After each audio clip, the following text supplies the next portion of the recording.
What's going on, everybody? Welcome to another edition of Buckeye Film Breakdown. As always, I'm Jeremy. Opposite side of the screen, we got Coach Slate.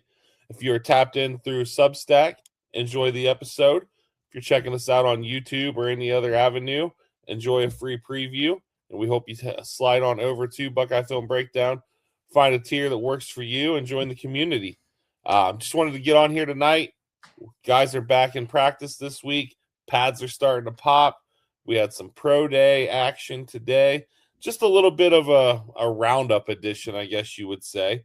Nothing crazy, breaking news wise. Kind of want to start it off on a lighter note, though. We always talk about the NCAA, and the Buckeyes self-reported 3 violations, according to a report from 11 Warriors. And this just goes to show you how many rules a program has to follow in order to be compliant. Yeah.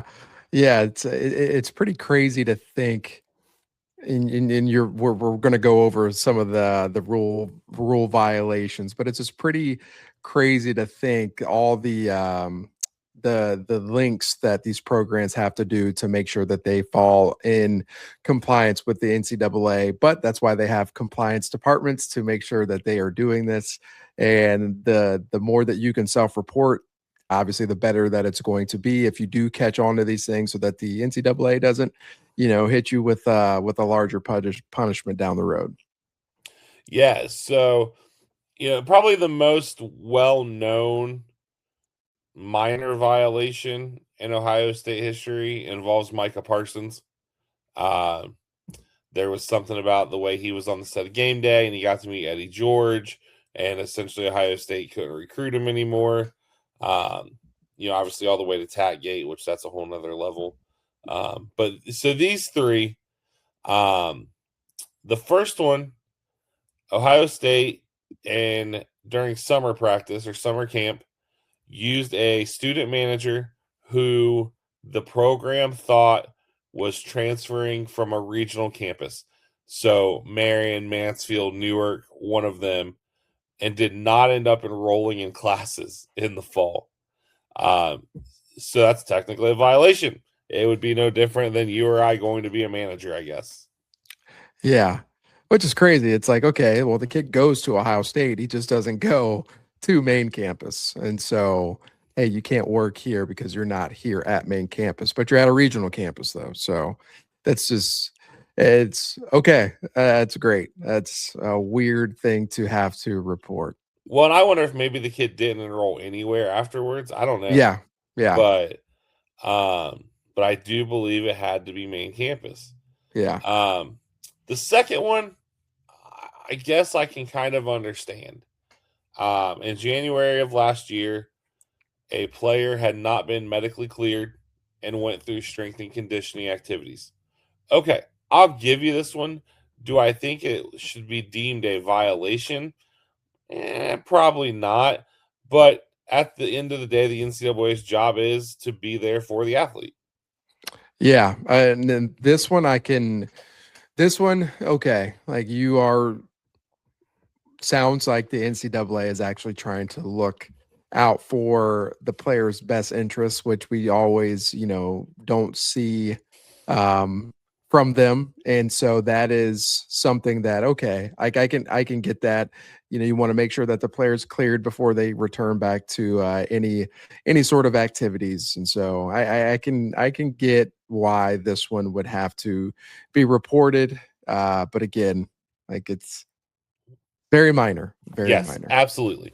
And then the third one is it makes sense because we've seen it with Ryan Day on his signing day press conferences where a player has not signed his letter of intent. Therefore, Ryan Day can't say the kid's name. Um, so this one was either an assistant coach, a QC guy, somebody on the staff shared a social media post announcing a verbal commitment. So at that point, it's not official. So this one here is really really tacky, and I feel like it's a microcosm of what's wrong with the NCAA. Yeah. Yeah, this one is tough. I think, sometimes I think these schools are doing this like to say, "Oh, look what I'm willing to do Yeah, to to show my allegiance to said it's a good player." way to look at it. Like this is something that I'm willing to do and we'll self-report it, but this is how excited we are to get you here on campus. And I think this is another way to ensure that you get their commitment, but nonetheless, it's something that you do is not allowed by the NCAA, and you do have to make sure that you are reporting these type of violations. Yeah, it's just really funny, that we worry about these types of things, yet we can't get the transfer portal and NIL right. Yeah, yeah, yeah. That's it makes you wonder if the NCAA ever wants to get that right, or they just want it to be a mess because this is what the people wanted. Yeah, absolutely. One thing that we have not been around to discuss before we dive into a couple of the other things, we always talk about the number of coaches and recruiting. The NCAA finally got something else right, and you are now allowed to have 16 coaches on the road, but only 10 at a time. We've talked about this a lot with guys like Devin Jordan, or when Coach Laurinaitis was an analyst. Those guys could go make some inroads for you recruiting. Hmm. Um, I feel like this is a huge win for college football in general, but especially the big boy programs who have those deep staffs.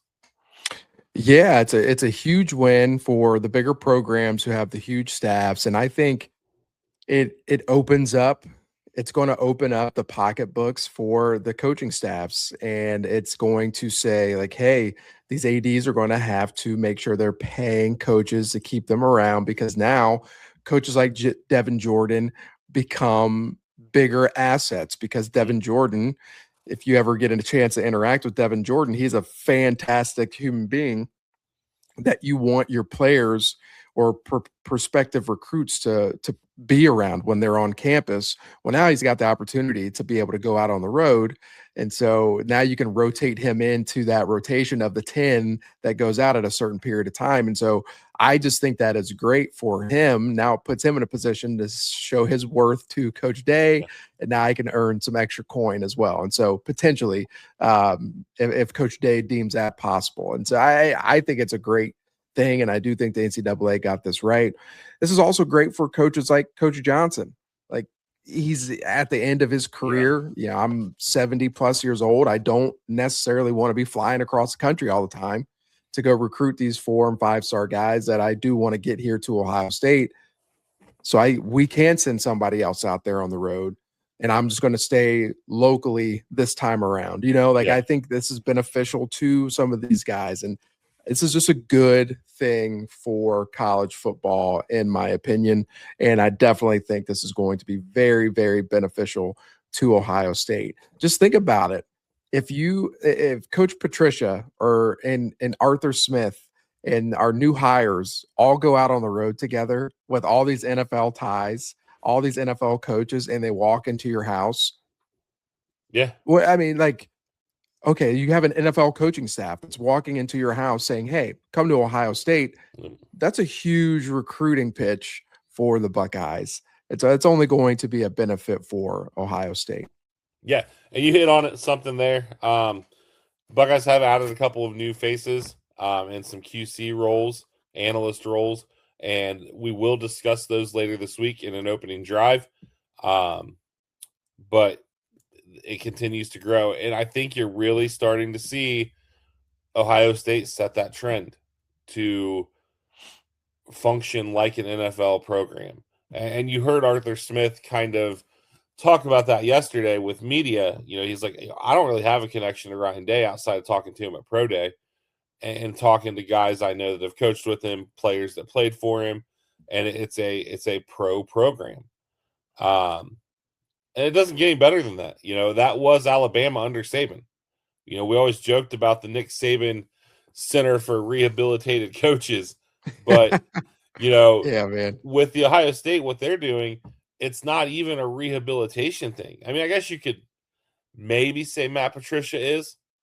Arthur Smith had the failed attempt with the Falcons as a head coach, and then the Steelers organization finally goes through a little bit of turmoil for the first time, in a long time.